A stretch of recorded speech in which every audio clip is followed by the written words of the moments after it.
So today is March 29th. It's my grandpa Payne's birthday. And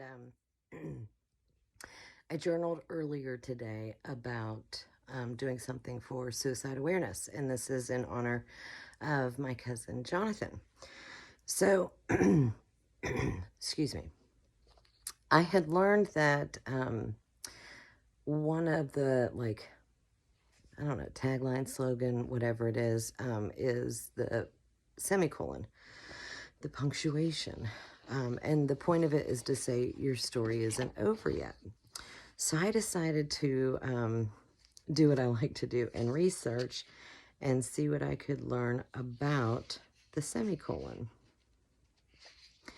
And interestingly, it had, I found this article of the history of the semicolon, and it has this quote. It says, punctuation can let a sentence run on or it can hold it in check. Either way, the effect can be thrilling. Watch the videos of the great the great racehorse secretariat competing for the Triple Crown in 1973. That's when my sister was born.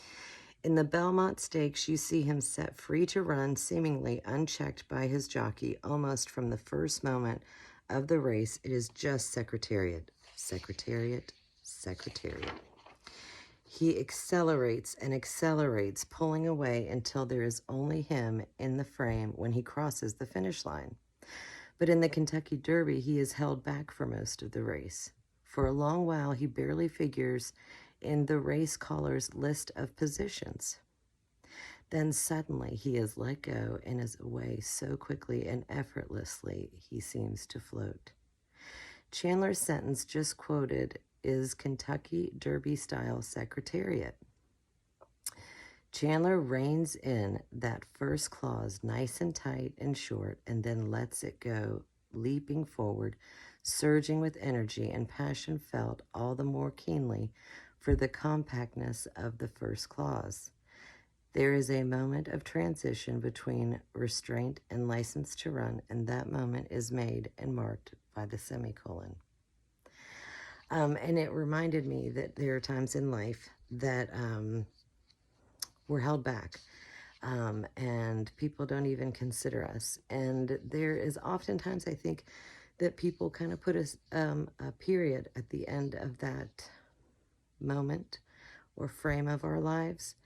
And when I think about the horse secretariat and how with the right trainer and the right owner and the right jockey, he was given this grand opportunity to just run.